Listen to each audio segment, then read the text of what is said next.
টি-20 cricket পাওয়ার প্লের ব্যাটিংয়ের record ১১৩ run করে স্কটল্যান্ডের বিপক্ষে সিরিজের প্রথম টি-20 7 উইকেটে জিতেছে অস্ট্রেলিয়া। বুধবার এডিনবার্গে স্বাগতিকদের দেওয়া ১৫৫ রানের টার্গেট ৯ ওভার ৪ বলে ৩ উইকেট হারিয়েই টপকে যায় অজিরা। টস হেরে ব্যাট করতে নেমে নির্ধারিত ২০ ওভারে ৯ উইকেট হারিয়ে ১৫৪ রান করে স্কটল্যান্ড। ওপেনার জর্জ মুনশি ১৬ বলে ২৮, উইকেটকিপার ম্যাথু ক্রস ২১ বলে ২৭ ও অধিনায়ক রিচি বেরিংটন ২০ বলে ২৩ রান করেন। অজি বোলিংয়ে পেসার সিন অ্যাবট ৩৯ রানে ৩ উইকেট নেন। সহজ লক্ষ্য তাড়া করতে নেমে ইনিংসের প্রথম ওভারে অভিষিক্ত অজি ওপেনার জ্যাক ফ্রাজার ম্যাকগার্ক ফেরেন।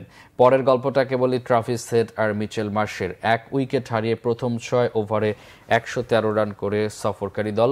আন্তর্জাতিক টি-20তে এটিই পাওয়ার প্লেতে সর্বোচ্চ রান।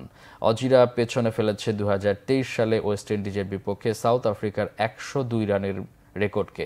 হেড ১৭ বলে হাফ সেঞ্চুরি করে ৮০ রানে ফেরেন। ২৫ বলে হেড আউট হয়ে সাজঘরে ফেরার আগে ২৫ বলে ১২টি ৪ ও ৫টি ছক্কা হাঁকান অজি এই ওপেনার।